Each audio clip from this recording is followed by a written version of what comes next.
It's time for the State of Pro Wrestling, scheduled for one fall with a 60-minute time limit. And now, from parts unknown, your tag team champions of the world, John Orlando for the PVD cast and Gerald Glassford from the Pop Culture Cosmos.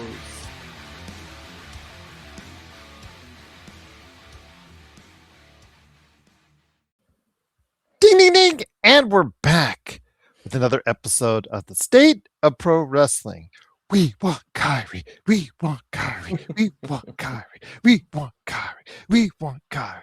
It's Gerald Glassford coming right back at you here for the Pop Culture Cosmos, Inside Sports Fantasy Football, the Lakers Fast Break, Lakers Latest, and the State of Pro Wrestling. Great to have you here. Make sure you like and subscribe while you're here on YouTube. And if you're listening to this on any audio podcast outlet, make sure you go ahead and give us that 5-star review on the PVD cast, or also as well, of course, for the Pop Culture Cosmos as well. Make sure you go ahead and like and subscribe and do all the good things. And if you can support us any which way you can, it is sincerely appreciated. But it wouldn't be a State of Pro Wrestling without my tag team partner deluxe indeed. He was not recently laid off by the WWE. He might be part of the NXT call-ups. We'll have to wait and see. It is, of course, the man behind so much in regards to Matt Talk, about Matlock, about the inner workings and inner details of the Matlock TV series, plus also as well, of course, his critically acclaimed show, the PVD cast. Indeed, it is my good friend. It is John Orlando. What's up, man? Gerald, thank you for that introduction. There's lots of things going on. I mean, we got a lot to talk about, and I'm very excited to talk about those topics tonight. And I know you were at Wrestlemania, so I want to get your experience. How was your experience there at the show? Well, I said this to TJ the other day as well, my co-host on the Friday show. I enjoyed my time. I know I went on Saturday. I know Sunday was the better day. You could tell me all day long Sunday is the better day, and on an aesthetic standpoint, you're right, absolutely. But two things: A, my daughter saw her favorite wrestler win in Liv Morgan, winning the world championship, so it is absolutely a huge win for me. B, when you're watching from the 400 section at Allegiant Stadium and everything looks like a tiny ant, and most of the time you just end up looking at the marquee right above the ring, which actually it was just a huge display of what was going on inside the ring, you get a different perspective, my friend. So maybe you're not as critical of what was going on. Okay. All right. I had a lot of fun. I had a lot of Good. fun. It was great to interact. Everybody seemed to be there, even if you're cheering for someone else or Pat McAfee. Yeah, there were some Pat McAfee fans out there. I had to just okay, all right, whatever. Punter! But anyways, yeah, just it was fine. It was good. It was great. I had a lot of fun. I know, again, Sunday was better, but being in there, yeah, it wasn't. If they want to tell you 50,000 people, that's fine. I understand that they are smoking dope as they always do each and every year when they do those crowd numbers. That's fine. And amuse yourself. But I was there. I've been there for several Raider games. I've been there for UNLV football games. And concerts as well. It is not 50,000 people. 50,000 people were not in that side of that stadium. But okay, you just can keep on convincing yourself going forward. Again, how many people were in Detroit? 93,000 people. Okay, all right, my friend. Those numbers will always keep on rising. So by 10 years from now, 90,000 people will have been in that stadium the day I was. So I'll just leave it at that. But I love the theatrics. I was sitting on the side as I showed you a picture of. Mm-hmm. And absolutely just was a lot of fun to see. I didn't get to see inside Gorilla because they had that enclosed, but you got to see some of the entrances before they went out on stage. And yeah, it just was a lot of fun. It's a lot of fun to be interacting with so many like-minded people.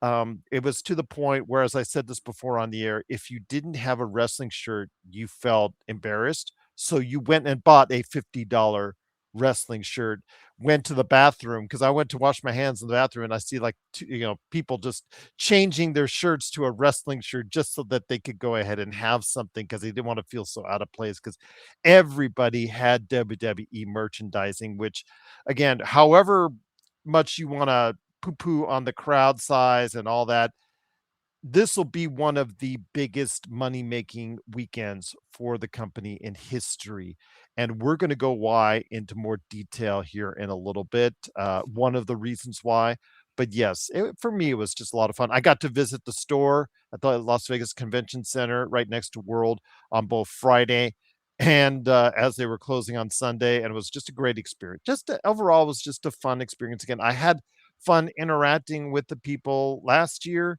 I had even more fun this time actually going to the event and experiencing it with my daughter, who was just so happy, and just the elation on her face, said it all for me. That did it all, no matter how, bad at times and boring at times the wrestling on Saturday was, I'll be quite honest with you. Okay. Well, that's good though that you enjoyed yourself because that's what it's all about. I know we're going to talk about maybe what might try to supersede having fun and whatnot later on in the show. But I was glad that you got to go because I was hoping that you did get a chance to go, and the fact that your daughter got to go and you have that moment, Mhm. that moment of bonding over wrestling. That's what it's all about. Well, thank you. Yeah, absolutely. She's gotten into it, hardcore in the past year. No pushing or egging on from me. I didn't even know she was doing it, because a year ago, she'd be like, you know, "Isn't that stuff fake?" And then I tried to explain it to her a little bit that time, and then she said, "Oh," and then she did more investigating, and then she found someone she could connect with. That's what happens when people tell you about the first time they really start to enjoy pro wrestling. It's because they don't may not get the fact whether it's worked or whether it's real, but they connect with someone or someones while doing it. That's what really connects with them. And her first memories of pro wrestling, even though she's in her, 20s now, will be of her connecting with Liv Morgan and then ultimately going to see her live and winning a world championship. So Mhm. I'm I'm really happy for her. And again, if you guys have any questions out there on WrestleMania, the experience, the fact that Seth Rollins, I don't think they love the song. They don't love Seth. I'll just leave it at that. I mean, you want to kill a crowd, have Seth Rollins be out there. But there was actually more than just him that killed the crowd out there. There were several matches that kind of underwhelmed the audience. I'll just leave it at that. And that main event, yeah, it is what it is, and they went hardcore with the punt and all that, and all that. But yes, with a broken orbital bone for Cody Rhodes. But again, overall, a good time was had by me and my daughter on Saturday. Well, there you go. That's all you can ask for.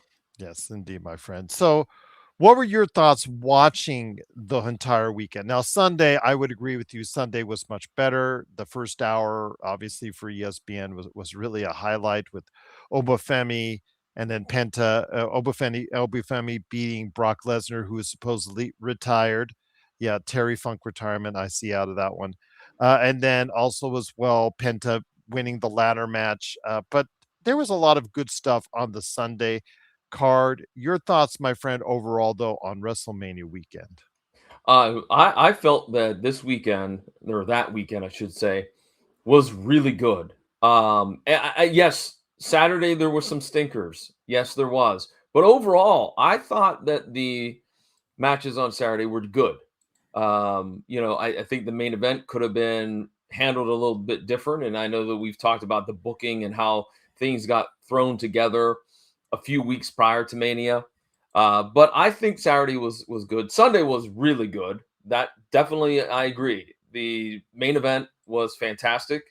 I mean, Reigns and Punk gave everything that they had, and it put on a great performance. So for me, I think overall, I really liked WrestleMania this year. I can't complain.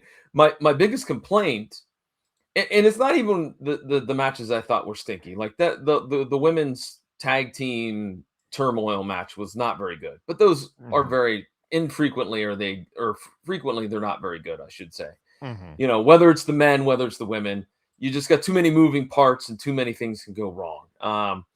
But for me, the biggest thing is what we're going to talk about here later on is just the large amount of commercials and dead time, that entrances, and that were super long, and it just was like, man, can't we cut some of this out? Well, it provided good, time for me to go to the bathroom or, to go get a refill because, I wanted to get my money's worth because they had a cup, a collector's cup that you could keep, but with free refills. So, yeah, during those long 10, 15-minute walkouts to the ring, I could go ahead and get refill, go to the restroom, see what's going on. I almost was tempted just as a gag to go ahead and get that $142 tomahawk steak, that they were offering with the Wrestlemania branding on the bone, but, I was talked out of it, so I'll just leave it at that. But, yeah, you're right. To be in all seriousness, uh, it was just too long. Too many commercials, too many recaps, too much time spent as far as the presentation is concerned. I get it. I understand it. I'm not going to sit here and tell you different because there are stats to back up just how bad, especially night one was in that respect. But when it comes to the commercialism, and of course the slim gym tables and the ring covered in ads and whatnot, I'm just going to ask you this. We're going to go into our thoughts now on the commercialism. Now, is commercialism in pro wrestling a bad thing? And I'm just going to say this, John. I can remember back in WCW when they went through their ruse days. Do you remember the ruse I shoes? do. I Yes. remember Ruse. Okay. Do you remember how much uproar there was about people? Oh my gosh! It says "ruse" on the side of the ring, on the ring post. There, they've got a covered sign with "ruse" on the. Yeah, ruse were shoes, by the way, that nobody bought. So there you go. Where well, do you think where they're advertising on WCW? That won't sell a shoe for sure. But again, I do want to say this. Okay, I'm not exactly endorsing TKO's commercialization of everything and the fact that they're now treating everything on a corporation, especially when they just laid off talent and their execs got tens of millions of dollars in salaries and bonuses announced as far as it's concerned. I'm just going to say this: if you give an opportunity to some of those promoters from the past, some of those guys from the past that own companies from before, if they were given to live in this time frame and own a company like the WWE, would you not think they would go those same routes as they? Mhm. Because as you and I both know, have been watching and understanding the wrestling industry for decades. You understand, especially in those 80s days, in the Carney days, in the days that, as far as the good old days that everybody romanticized about, including us sometimes, that those promoters were greedy. Those promoters at times they held with funds, they withheld funds from talent, they disguised things, to the public. It's just, again, I'm not going to say one in particular, but if a certain promoter from that era in the 80s, the 90s, the 70s would have gotten that same opportunity, would you not have thought that they would go about something similar with the commercialism of pro wrestling? Well, I think commercialization with pro wrestling has been going on, just as you said, since the beginning of pro wrestling. I mean, whether you're talking about, promoters holding back money, claiming that the draw wasn't that big and pocketing that extra cash, or whether you're talking about local sponsors. I mean, I can remember, that USWA in Memphis used to have like a car dealership on the apron, and they had the chewing tobacco on the ring mat back in the late 80s.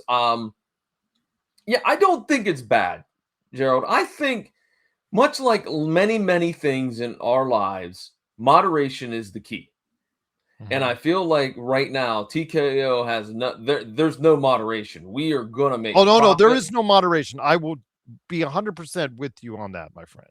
Yeah. So I just feel like, yes, it's always been around. And yes, Jerry Jarrett or Eddie Graham or Bill Watts, if given the opportunity to do what the WWE and TKO is doing right now, they would have jumped at the chance. The opportunity to make money, the opportunity to grow and prosper with your territory, I think without a shadow of a doubt that they would definitely say, yeah, this is let's do it. JSJ said, "How was Brock's retirement sadder than Cena's?" Because Cena's was a year. And even then, with Cena's, I'm not 100% sold on that. I'm still thinking Terry Funk when I see John Cena and when I see Brock Lesnar, because Saudi Arabia is around the corner, and Saudi Arabia usually spends enough money. When they want something, they get something. But Indeed. But John was at WrestleMania, so he's not even retired. well, he wasn't performing as a That- wrestler per se. that's true, but still, I said like, okay, we can't miss you if you never go away, John. We just can't. That's the old adage. So, And but again, I was you'll surprised see by him Lesnar. next year. You'll see him in something similar next year. Maybe doing something like an as far as five knuckle shuffle or something like that. I'd have to, if the Saudi Arabia WrestleMania goes by and there's no big comebacks for AJ Styles, Brock Lesnar, John Cena, or whoever Gunther retires next, then I'll believe it. But I just have a hard time coming to grips that if Saudi wants someone, they won't get someone. They will spend money on The Rock. They will spend money on John Cena. They will spend money on Brock Lesnar. They will spend money on any one of those guys that they want to come back if they so choose. Mm-hmm. Agreed. Yeah, I agreed indeed, my friend. But it is, of course, the state of pro wrestling. It is John Orlando from the PVD cast, along with me, Gerald Glassford. Thanks again for watching, listening. So, with that, as far as the commercialization of pro wrestling, I told you, John, and I thought I'm not sure if I showed you pictures from the store on the Friday of WrestleMania and the Sunday well, actually, it was the Monday of WrestleMania. I'm going to correct myself. It's the Friday of WrestleMania and the Monday after WrestleMania is when I went to the Las Vegas Convention Center and saw firsthand, the WWE world and also as well the WWE store. By the way, if anybody spent money on WWE world, okay, there's a lot of commercialization right there. You probably didn't need, because I could see the whole exhibit from the store. And I would never pay $50 for that. You would pay me $50 for what I saw, indeed. Plus, I saw video tours and all that. But the store was really a lot of fun because it had a huge amount of selection on shirts everywhere, the paraphernalia, and things like that. But one of the biggest sellers out of it, as was reported coming out of it, but I could have told you that, and I think I did tell you and TJ and others that during the weekend, was Danhausen. Danhausen was an incredible draw, my friend. And since his debut in Chicago at Elimination Chamber, it's been to older people, an older generation, a very much a mixed bag. And I'll say that for sure, because a lot of people our age are just not getting it. They don't understand the skits. They don't understand why he's there. They don't understand what he's doing, and they're just leaving that. But if you go on the ground and you go to WrestleMania or you go to an event, you see kids after kids after kids after kids, groups of kids with the face paint on of Danhausen. You see families buying tons of Danhausen stuff. I want to give you an example. I'm not sure. If I didn't send it to you, I will send it to you later on, my friend. I'll send you an area where they were selling. They had a complete section of where the plushies were at, the $60 plushie dolls. Okay, they're just dolls. They're dolls, but they're like soft and they're like a little bit larger than of course the action dolls and whatnot. Mhm. But they're plushie dolls. They're $60. Now keep that in mind. And they had a huge area where each row rack, it was like a clear thing, and then it leads into a bin, almost like they threw a whole bunch of plushies into a tube, and then it comes out and you get it on the other side, as far as I'm concerned. But you filled it up with plushies, various plushies in each one, and each one had a row. There was CM Punk plushies, Roman Reigns plushies for all the major characters, and Danhausen. Danhausen's one was empty. His tube was empty. You want to know why? On Sold Friday, out. sold out. He sold out on the first day. His plushie at $60 a pop, sold out because it's being sold to kids. It's being sold to families. It's being sold to younger audiences. And I don't think that people like us, our age, they don't get it. So I want to hear your thoughts on Danhausen because he has been a massive success. Fanatics were the people. The reports are that the execs at Fanatics, and I saw the Fanatics people there. They were trying to figure out what they could do to get more Danhausen stuff in there. They were all befuddled by the intense amount of sales that Danhausen was getting. Your thoughts on Danhausen, because this is going to lead us into our next conversation on Tony Khan.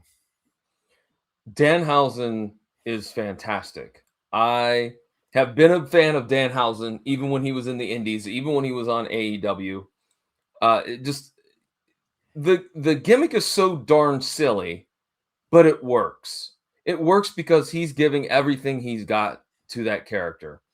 I've heard interviews with him where he talked about that, he had gone through various different concepts for his character, and this was kind of the last straw for him, and he created Danhausen and it took off. I think his spot on Sunday night I thought was awesome. It was hilarious. I mean, it's not going to be for the fans that want to see, Bryan Danielson type matches. That's not what you're going to get with Danhausen. You're going to get the comedy, and there's nothing wrong with that because we've seen for nearly how long, 25 years, that R-Truth has stuck around and has been the comedy foil for many heels. There's no reason why Danhausen can't do that either. While his original appearance in Chicago was a little bit rough, things have really kind of turned itself around, and definitely he is definitely deserving of being as successful as he is right now with the WWE. And luckily, I feel like the WWE hasn't tried to force him to do different things that he's not comfortable with. And I think that helps out too, obviously. I'm just going to say with Danhausen, I sent the pictures. I apologize for not sending it to you that day. I sent it to TJ Johnson, my Friday host, but I thought I sent it to you, but I sent it to someone else instead as well. I apologize. But if you see on your Facebook there, you're going to see the plushie. That's the CM Punk plushie that I showed you, but also the huge area dedicated at the WWE store to the plushies itself. And all of those, that picture you see of all those empty rows was Monday, just before they closed. So they had sold so many of those plushies from everyone, from CM Punk, Roman Reigns, I think Tiffany Stratton, other names that are out there. Whoever was on the plushies, I forget all the names that are on plushies. But again, all those were gone. See, all those were filled on Friday when I was there. Sans one, and that was Danhausen. So Danhausen was already sold out on those plush, and they're $60 a pop. The t-shirts, I saw people leaving with the shorts, they're leaving with the paraphernalia. I saw people holding racks of clothes, piles of clothes, heading to the checkout market of Danhausen stuff. It is unbelievable. And the thing I said to myself at that time, John, Tony Khan is so stupid. Tony Khan is so stupid. All these, he had him for a year and a half, I believe. He had him for longer. I think he had a 3-year deal, because I think the first year he was on TV, and then I think midway through that second year is when he got ghosted. I'm pretty sure that he had a 3-year deal, but I won't be 100% on that. He had him for multiple years, John, and did nothing to figure out what to unlock Danhausen to the audience. Did absolutely nothing for this guy. And he had such an endearing character, but someone at WWE who we always criticize, and rightly so, for the way they book, for the way they Mhm. write storylines, for this and that. Whoever was the genius to put Danhausen in these type of situations, starting with that Adam Pearce skit on Monday Night Raw, the day after the failed entrance of Elimination Chamber, which now lives in hysteria forever, as far as that's concerned, because now the WWE is laughing at it. I know Dave Meltzer compared it to the gobbledygooker. Well, who's the gobbledygooker now, Dave? I'm sorry, because he's made them millions, millions of dollars. And Dodge says, Michael Dodge says, my students are big fans of Danhausen. Absolutely, because he is not for us, John. He is not meant for us. He has been marketed in the right way to the right audience, and he's not in the ring very much. When he does, he gets the goofy, cheesy wins. It's marketed towards kids, and for every Jim Cornette or Dave Meltzer that doesn't get it and whatnot, it doesn't matter what they think. He is garnering millions for WWE, and I'm happy for him because a percentage of that, a great percentage of that, is going to a guy that toiled on the indies for years, was just basically put to the side as a novelty act, and like you said, ghosted by Tony Khan. Now he is getting his curse lifted, John.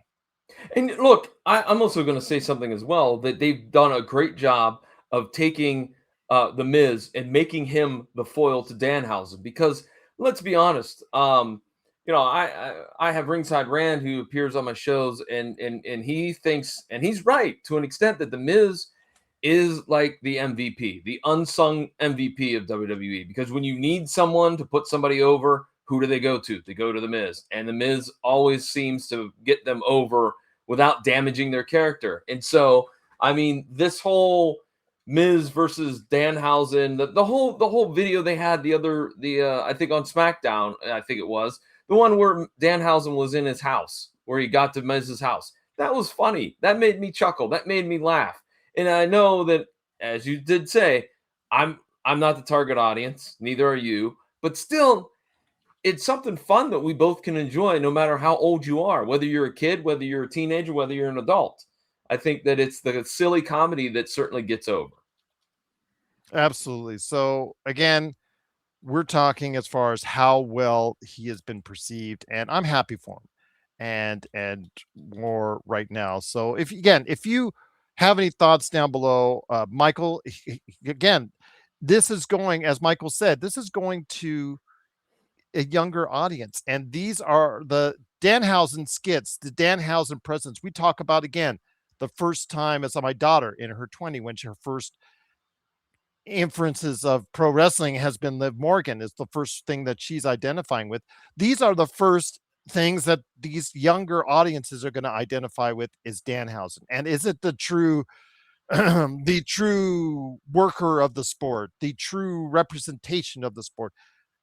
For many people, no, it will not be, because they want, people to identify first with that great worker or that amazing presence that's out there.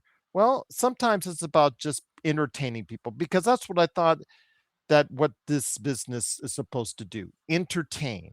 And if Danhausen entertains, more power to you, my friend. Yeah, George the Animal Steel, not a great worker, but a great character. So there you have it, ladies and gentlemen. Just real quickly, I just do want to throw one thing out there, though, just a little bit of history. If I remember correctly, I believe Danhausen debuted the new Danhausen character at that time. I think he debuted it here in Ohio, in Cleveland. I think at an indie show, if I'm not mistaken. That's where the first time anyone saw the Danhausen character. Were you referee then?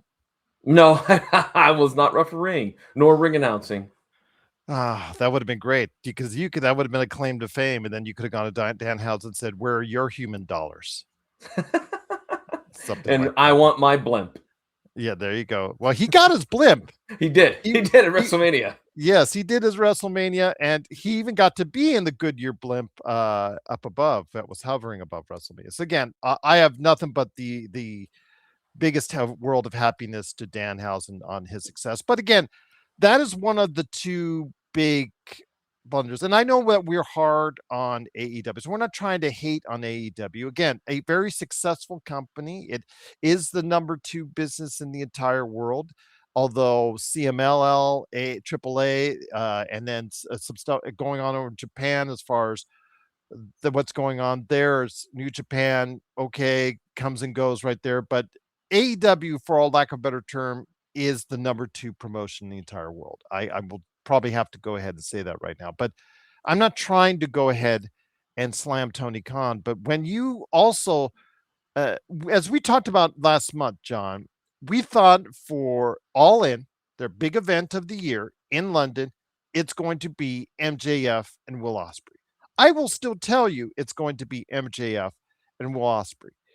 But since we have had our last chat, Will Ospreay is lost in a PLE, and MJF lost his title on free TV in 4 or 5 minutes in basically a squash match after beating Kenny Omega, after beating Strickland, after beating so many of the top stars. He loses to a guy that's weighs 30 pounds less than me.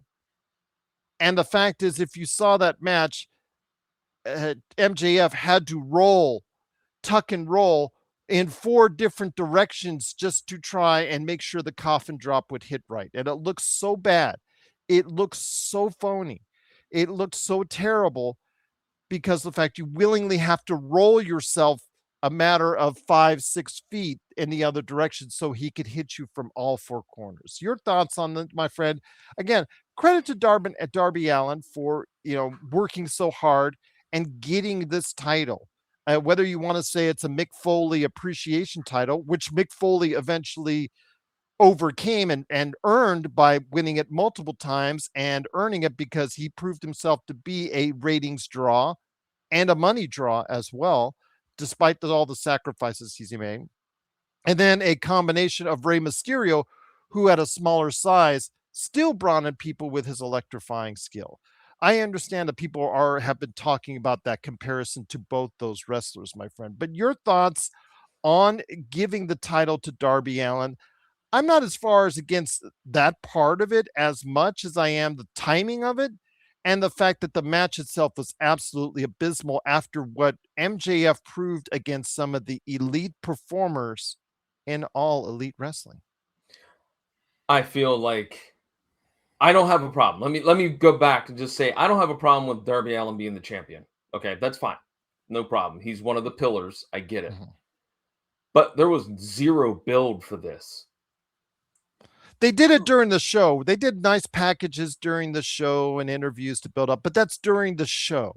Yeah, that's my point. Like, there's been no build. So how do you expect casual new fans to really give a hoot about Darby Allin when there's been no build or even this match? Like, that's the thing that baffles me. And every time we talk about this, and again, I'll admit to the same thing that Gerald admits. Yes, I'm critical of AEW. Yes, it seems that we do this every single time we tape a State of Pro Wrestling, that we have something to talk about in terms of the absolute debacle that AEW seems to be. I want it to be successful. I want it to be successful. I want people, the boys, the gentlemen and the ladies, the boys and girls, whatever you want to say, the wrestlers of today, especially those at the independent level, need somewhere to wrestle and need a bigger stage to wrestle. And AEW can be that stage. But again, just with the terrible decisions of Tony Khan, time in and time out, I don't understand. I don't understand what he's thinking. I don't, because there's no checks and balances, which is problem number one. Whatever Tony decides, that's what happens. There's no one to pull him aside and say, hey, look, you really think we should do X, Y, and Z? How about we do X and Y and we hold off on Z? There's no delegation. We hear about how he's always rewriting and writing stuff. There's no delegation. No, here, you go do this. All right. There's none of that. I mean, I think that's the problem right there in a nutshell, is that there's no one checking Tony Khan's ideas. There's no checks and balances whatsoever. And again, great for Darby Allin, but if you're going to do this and you're going to do it on free television too, which that's a problem in my book. Why was this not done at a major show, at a major PLE or whatever, just on a regular old Dynamite? We're going to have this match. We're going to hype it throughout the show. That's just cheap. That's lame. That's all I could say. I mean, I know I rambled a little bit there, but it's mind blowing that we're doing this now how many years, and we still are having the same conversation time and time again about AEW. And again, to me, I thought the way it was done was very egregious. And again, MJF to do this must have been very willing to do this. And he wasn't going off to do a film project or anything like that, which was immediately expounded upon. The fact that it looks so phony and it looks so bad by the fact that he had to roll in a certain direction 6 feet just so that make sure that he was angled correctly for the coffin drop in all 4 corners, and it was done in 4 or 5 minutes. It's just absolutely atrocious because you build this guy up as the guy that's supposed to be the face of your company. It's supposed to be the guy that's promoting your company. It's supposed to be the guy that's the best part of your company. You have him beat guys like Swerve Strickland, Bandito, Hangman Adam Page. You have him beat guys in the past like Samoa Joe. You have him beat guys like Brody King. And you beat them in Kenny Omega in hard fought long matches. Then to have a guy like Darby Allin, who is 180 pounds soaking wet, and you have him get destroyed by him, squashed by him in such a small amount of time. It's disappointing. It's not okay. I understand it was his hometown, and you want to do some things that the WWE doesn't do, because the WWE is known to make the wrestlers in the hometown lose for the most part, outside of what we saw with Roxanne Perez in Laredo, Texas the other day. Most of the time, in fact, Vince McMahon would go out of his way to make sure if that was your hometown, you would lose in your hometown. This was the unwritten rule that was there. I get that. I understand that. But still, just the foresight, because the fact is you also, on the other end, Will Ospreay, who could be the next face of your company, you have him lose as well earlier in the month. So I don't know in the direction that they're going. I think it still will lead back to MJF versus Will Ospreay, my friend, but it is truly disappointing that they're going about doing it the way they're doing it. I don't mind Darby Allin winning the world title at some point if you want to really reward a person for putting his life on the line on several occasions. I get that. I understand that, but find a better way and more sensible way of doing it at a certain specific time. I mean, I would have booked that out for 3 months. That would have been 3 months of my programming, my main storyline if I was in charge. 3 months.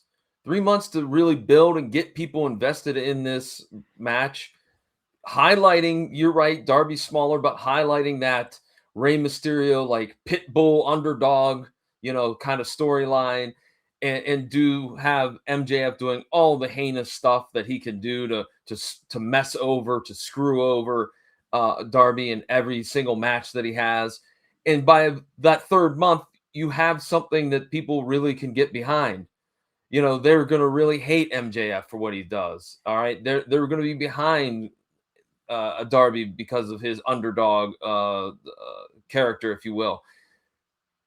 Not just doing it one night and having the build and the match, and of course having it, as you said, go short. And I have to be honest, I didn't see any clips. I did not watch the episode, so I'm going to go with what you said, Gerald, that if it looked silly and ridiculous, take a look at the match. Okay. When you get a chance, please take a look at the match. Okay. At least the ending, the highlights on YouTube. Just take a look at the highlights of how it happened, and you're shaking your head. I shook my head. I'm going to be honest with you. I was very disappointed the way, because MJF, you and I have thought or universally agreed that MJF is the best thing about AEW. And first of all, it's very gracious of him to want to say, yes, okay, I'll lose to Darby Allin, because I have a feeling he has enough stroke to say, if you were Tony Khan, to say, hey, hey MJF, I want you to lose to Darby Allin in his hometown on Wednesday, and they announced it on the PLE. But I'm gonna want to make sure to let you know that I want you to lose to Darby Allin Wednesday. He could have said no.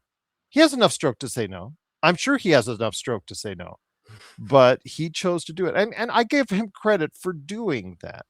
I understand that. But if I was him, I would have said, why is this happening? Is it just because of his hometown? You just want the little pop. You want the something to talk about before WrestleMania. You want to try and steal a little bit of their thunder, which it didn't. Let's No. just put it didn't.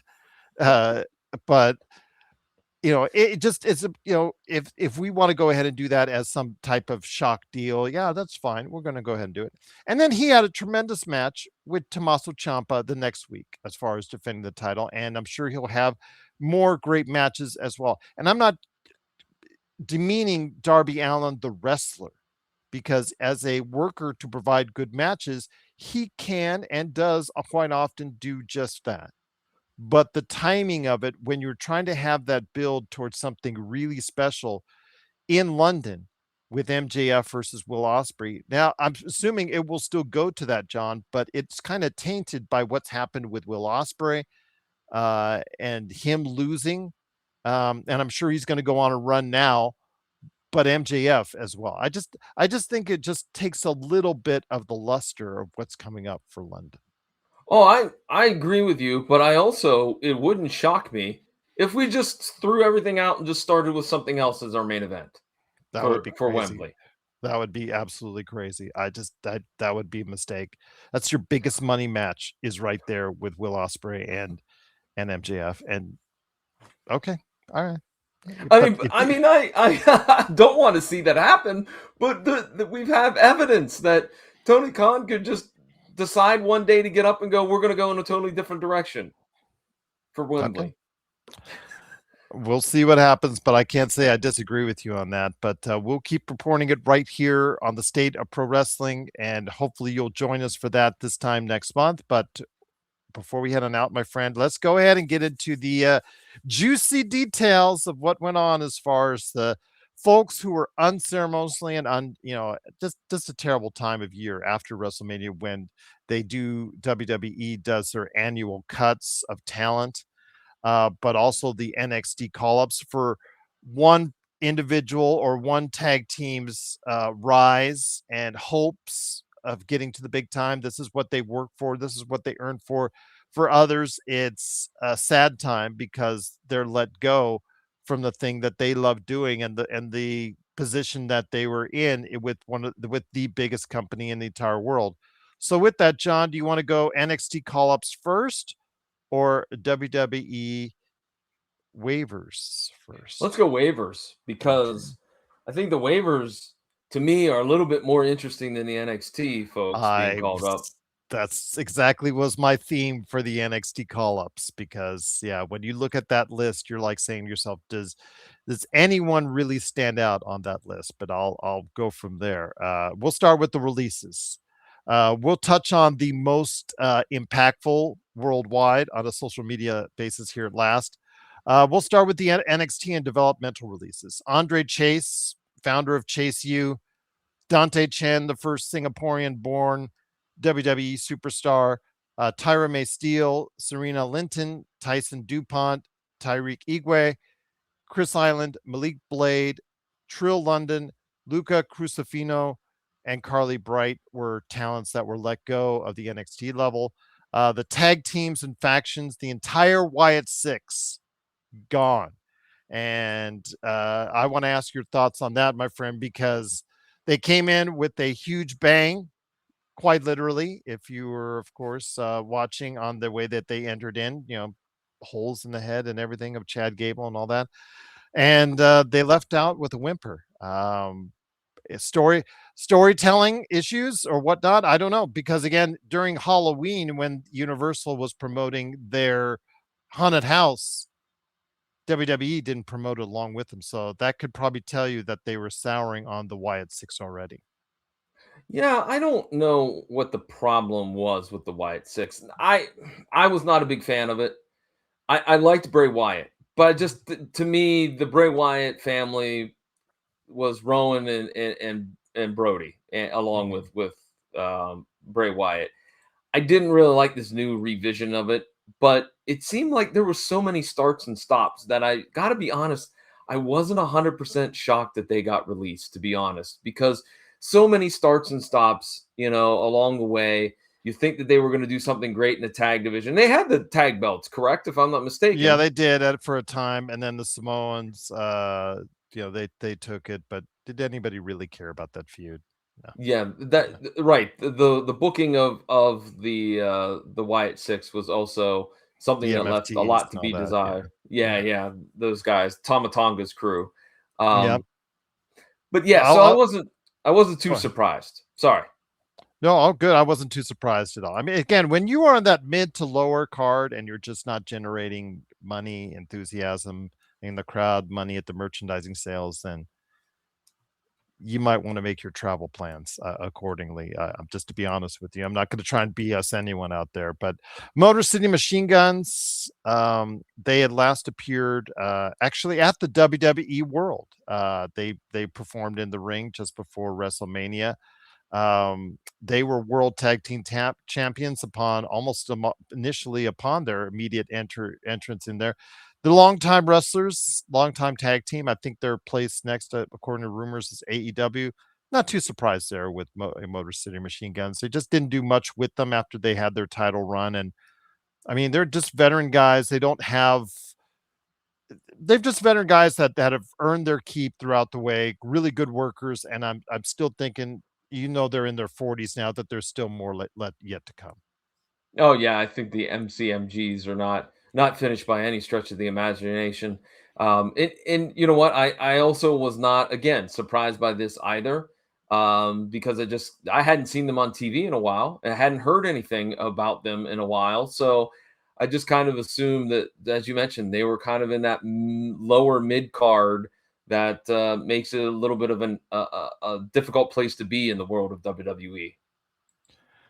Next comes Alba Fire, part of the Secret Hervis, and that'll tell you right there that with one member of the Hervis out, Piper Niven, with Chelsea Green, and with all the stuff we've said in the past about Chelsea Green, and as far as her not getting to where she needed or she should be, what the company actually thinks of her, I think that tells you all you need to know as far as that's concerned. If you're the bodyguard of person that they're not trying to push too heavily, that tells you right there that your days are not your days are numbered, for unfortunately for her. Although Alba Fire, I think she has a great career ahead of her as well. Zoe Stark, she got cleared just before she got cut. Very great athlete, I believe, even despite the injuries that she's had, and injuries have derailed her career quite a bit. But I think Zoe Stark still has a place to go as far as it's concerned, and I think she can find her way with her great athleticism to go ahead and have some good matches in other places. And I think both of those young ladies, there's been the whispers, the rumors that AEW might be a good place for them. Again, provided that, as we just talked about a few moments ago, provided that AEW doesn't drop the ball with them, that could be a nice place to fit. But still, not 100% shocked by any of those releases. In fact, I don't know, Gerald, were you shocked by any of the releases? One, and we'll mention that here in a second. There's one. Okay, We'll mention okay. that one that has gotten everybody off guard. Apollo Cruz, not surprised there, although people have mentioned him for a destined for a spot with the Hurt Syndicate. I like that. Apollo Cruz was always deserving of something better than what WWE gave him. He has size, he has a great look, he has athleticism. I think he can do some good things, and I think AEW should pair him up with the Hurt Syndicate, and I think that would be a devastating trio. But then again, Hurt Syndicate looked awesome, and AEW went out of its way, i.e., Tony Khan, to derail that. So yeah, that's in and of a nutshell. It is on there. Santos Escobar, he was cut after signing a big deal because he was thinking about leaning towards CMLL. Well, he can go back to CMLL now, as far as that's concerned, because that's where he could be heading, or AEW. But it's interesting. They signed him to keep him away from CMLL. Then they realized maybe they spent too much on him, and then decided to cut him after. Can I ask, was he injured? Because I thought maybe he was injured. I think he was injured, but he is going to be okay within the 90-day Okay. period, a no compete Okay. period. I think that's what they determined, is that he would be good to go in the 90-day period. Zoe Stark was already cleared for Mhm. WWE according to reports. Okay. Yeah, Santos Escobar, I think he did really, really well when they brought him up the first time for the LWO. Did a real good job with it. I liked him better as a babyface than a heel. I Mhm. just didn't really buy his heel act. But well, if he's got connections in CMLL, I mean, they are the hottest wrestling company in, we might say, in the world, but I think you definitely could say in. right now they are. I think Yeah, you could okay. say right now that they are. I want to, I don't want to say that the number one, because number one still is WWE. AEW probably could still generate a large contingent themselves, but CMLL is right there with them, and the fact that it sells out 15 to 16,000 people arenas each and every week should not go without saying. And again, Santos Escobar, I could see him doing really well back in Mexico for Lucha Libre, and also doing some stuff in Japan as well. Let's run this through real quick. Aleister Black and Zelina Vega, who are married in real life, they were let go. I'm not too surprised there. No. Zelina's just so small. The size issue, I just think it's hard for her to have really good matchups sometimes. I saw her with Lacey Evans one time, and I commented to you on this on the air. I just thought it was just there's the size difference. It's just really hard.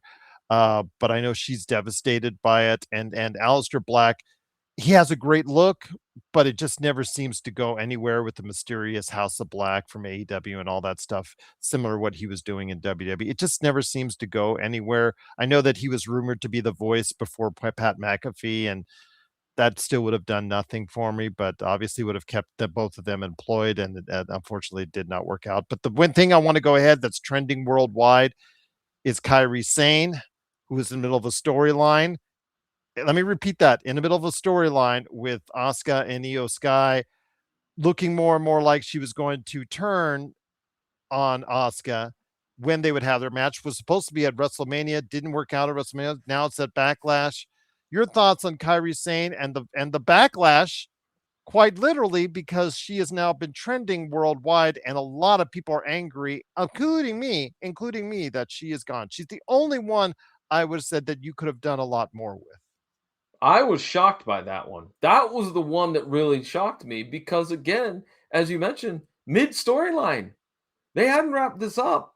Yeah, yeah. And I agree. I think she had a lot of potential, still has a lot of potential. I would like to know, though, really, if I could have been a fly on the wall in the TKO boardroom when they were deciding on, let's let Kari go. I would like to know what the reasoning was. Because to me, it just does. She was over. All right, fans were digging the storyline, of Asuka mistreating her. She's talented as all get out. All right, I I really want to know what the deal is, what the true reason is for her dismissal, for her being released, because I just don't buy it that it just happened just to happen. Michael Dodge says another great thing right here in the comments. Loved what Matt Cardona says. Being released isn't the end; it's a chance to reinvent yourself. I could see a lot of these performers really benefiting from being released. Yes, they should follow Matt Cody Rhodes example. They should follow those examples absolutely, Michael, and try to use this as a springboard to even greater success. And I'm wishing all of them. I know that there's already been a retirement amongst these wrestlers, but I do wish all of them continued success in whatever they wish to do. But before we end on out, my friend, we only have a few minutes left. I'm going to round off the names of who was brought up as far as the Okay. NXT call ups, because when people are let go, that means that people are brought up from NXT. Saul Ruka, Ethan Page, Joe Henry, Fatal Influence, Ricky Saints, Blake Monroe. I know that there's talked about Jada Parker, Kalani Jordan, JC Jane, Kendall Gray, Ren St. Clair, Lola Vice. Names like that have also been talked about. The Hall, Zariah. But the names right there: Blake Monroe, Ricky Saints, Fatal Influence, Joe Henry, Ethan Page, and Saul Ruka. which of those wrestlers do you think has a chance to break through and be a top performer 1 year from now? Not right now, because all of them are going to get some fire underneath them, but 1 year from now, which ones are we still talking about? Ooh, I'm gonna pick two. I'm gonna pick for the ladies. I think we're gonna talk about Blake Monroe.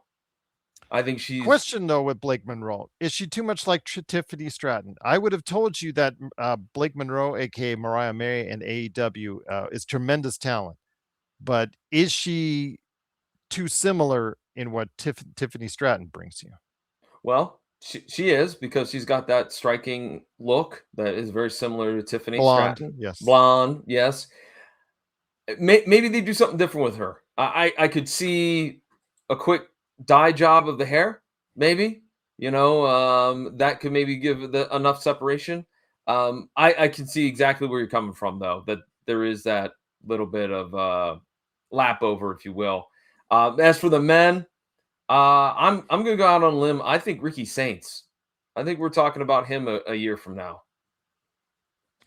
I don't think any of them outside of Saul Roca might be considered in that realm. Fatal Influence is getting a lot of heat right now because as their unit, as long as they stay a unit, I think that's good. But I just don't think that any of them separately has enough charisma. It's like it's either all or one with Fatal Influence. Saul Ruka, I think of them, I think could be the one that gets over. Ricky Saints, I just don't it's just something missing with him because he's got some elements, but I just think there's still something missing for him to be a top guy in this business. I just don't see him as a top guy telling a story that the majority of people in the WWE want to hear. Joe Henry, I don't believe in Joe Henry anymore. I think that believe in Joe Henry thing has gone by the wayside. And also as well, I think he's just going to be a mid card act at this point. And also as well, I just think Blake Monroe, I think is just too much like which is she's going to need a makeover to get away from Tiffany Stratton. Ethan Page, just size wise, and what he brings, he's just not as good as you want to make him on the mic, no matter how arrogant he's going to be. So I don't know. Again, none of these NXT call ups are giving me pause. I mean, Obafemi was the NXT call up that I Yeah. really think has got a future star written in him as far as recent whatnot. And then Braun Breaker, then it goes back from there. But yeah, none of these recent call-ups, I think, were over what I would do for Kyrie Sane. I think all of them are gonna get pushed, but I think a year from now, they're all going to be there, just there. Yeah, and I mean, we also forgot about Trick Williams, who recent call up as well, who's done very, very Yes. Well, well. that's yeah, that's again, those the ones they had money on, they already brought up. The Yeah, ones that they yeah, know is the future for sure. Ones they brought up already.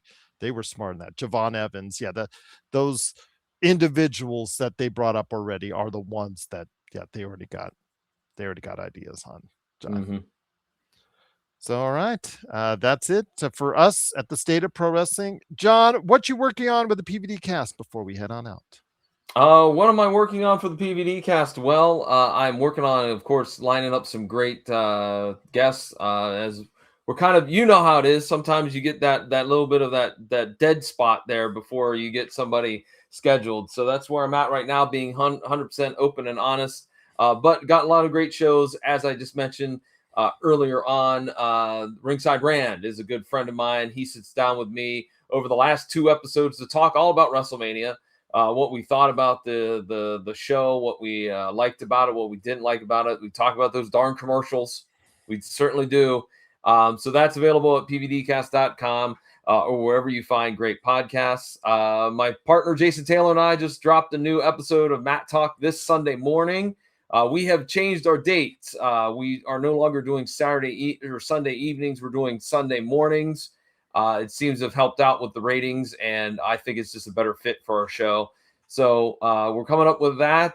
We just dropped a new episode called The Competition recently. And real quickly, I want to say, Gerald, Michael Dodge, Mikey, thanks for checking out the show, man. I appreciate it. He's a good guy. I know him personally, so.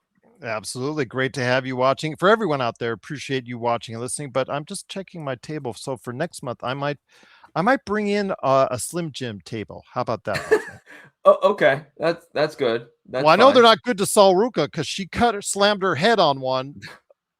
If you saw that spot where she got pushed off. Yes.